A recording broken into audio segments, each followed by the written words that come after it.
آپ کو پتا ہے کہ دنیا میں ایسے کنٹریز بھی ہیں جو اپنی جیب سے پیسے دے رہے ہیں تاکہ لوگ وہاں آ کر رہیں۔ یہ کنٹریز آپ کو فری پیسہ، گھر اور یہاں تک کہ منتھلی سیلری بھی دے رہے ہیں، بس شرط یہ ہے کہ آپ کو ان خوبصورت علاقوں میں جا کر رہنا ہوگا۔ تو 5ویں نمبر پر آتا ہے اٹلی، جو کہ اپنے پاستا، وائن اور ہسٹری کی وجہ سے مشہور ہے، اور اب وہ لوگوں کو پیسے دے رہا ہے کہ وہ وہاں آ کر رہیں۔ کیلیبریا، مولیس اور سارڈینیا جیسے علاقے اب بالکل خالی ہو چکے ہیں کیونکہ یہاں کے نوجوان بڑے شہروں یا پھر دوسرے کنٹریز میں چلے گئے ہیں۔ ان سنسان علاقوں کو آباد کرنے کے لیے اٹلی کی گورنمنٹ 10,000 سے 30,000 پاؤنڈ دے رہی ہے۔ بس شرط یہ ہے کہ آپ 40 سال سے کم عمر ہو اور یہاں آ کر چھوٹا بزنس شروع کریں یا نوکری کریں، کیونکہ مقصد یہاں صرف رہنا نہیں بلکہ ان علاقوں کو دوبارہ آباد کرنا ہے۔ 4تھے نمبر پر ہے اسپین، اسپیشلی اسٹوریاز میں موجود پونگا کا گاؤں۔ یہاں کے ینگ لوگ میڈرڈ اور بارسلونا جیسے بڑے شہروں میں چلے گئے ہیں for better jobs and education, اور یہاں پر موجود جو بوڑھے ہیں وہ اب مرتے جا رہے ہیں، جس کی وجہ سے گھر ویران اور بزنسز بند ہو رہے ہیں۔ ایمٹی اسپین پلین کے مطابق یہاں پونگا میں آ کر رہنے والوں کو 3100 یورو پر پرسن دیے جائیں گے۔ اگر میاں بیوی ساتھ آئیں گے تو ڈبل پیسے ملیں گے،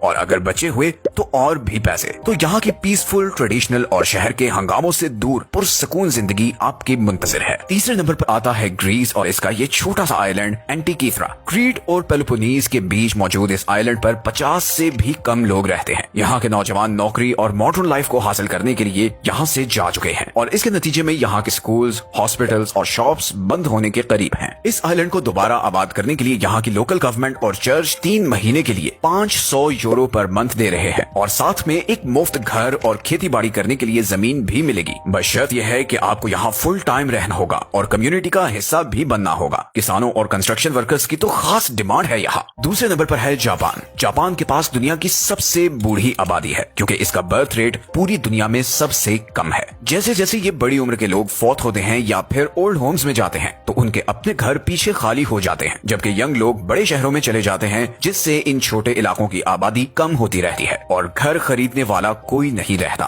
یہی وجہ ہے کہ جاپان میں آج 80 لاکھ گھر خالی ہیں، جنہیں اکیا کہا جاتا ہے، جس کا مطلب ہے ویران گھر۔ جاپانیز گورنمنٹ ڈیسپریٹ ہے کہ ان علاقوں کو آباد کیا جائے، اس لیے جاپانی حکومت نے ریجنل ریوائٹلائزیشن پروگرام کے تحت تقریباً 40 لاکھ ین یعنی لگ بھگ $30,000 دینے کا اعلان کیا ہے تاکہ لوگ ان دیہاتی علاقوں میں گھر خرید سکیں۔ کچھ جگہوں پر تو گھر بالکل مفت ملے گا، بس شرط یہ ہے کہ آپ اسے ٹھیک کریں اور وہیں رہیں۔ نوکری تلاش کرنے، کاروبار شروع کرنے اور شفٹ ہونے کے لیے بھی سرکار آپ کی بھرپور مدد کرے گی۔ اگر آپ نے بھی جاپان کے خوبصورت علاقے میں رہنے کا خواب دیکھا ہے تو دس از یور مومنٹ۔ اور فائنلی نمبر 1 پر ہے آئرلینڈ، جس کے پاس شاید سب سے زبردست آفر ہے۔ اور لیونگ آئرلینڈز پلان کے مطابق آئرلینڈ آپ کو 84,000 پاؤنڈ دینے کو تیار ہے اگر آپ اس کے ان انڈر پاپولیٹڈ آئلینڈز پر رہیں۔ جی بالکل، 84,000 پاؤنڈز۔ اصل میں یہ جزیرے خوبصورت تو بہت ہیں پر یہ بہت دور ہیں، اور یہاں پر نہ شپس چلتی ہیں، نہ اچھے ہاسپٹلز ہیں اور نہ انٹرنیٹ، جس کی وجہ سے یہاں فیملیز اور ینگ لوگ نہیں رہتے، اور اسی لیے ان آئلینڈز کی آبادی لگاتار گرتی جا رہی ہے اور یہ بالکل ویران ہو رہے ہیں۔ اتنے پیسے دینے کا مقصد یہ ہے کہ آپ ان پرانے گھروں کو خریدیں اور ان کی مرمت کریں، کیونکہ ان میں سے کئی گھر کئی صدیاں پرانے ہیں، لیکن اس سب کے بدلے میں آپ یورپ کے سب سے خوبصورت اور پیسفل جگہوں پر رہ سکیں گے، جہاں پر پہاڑ، بیچ اور ایک کلوز کمیونٹی ہوگی۔ تو اگر آپ نے کسی نئے کنٹری میں زندگی شروع کرنے کا ارادہ کیا ہے تو دس کوڈ بی یور سائن۔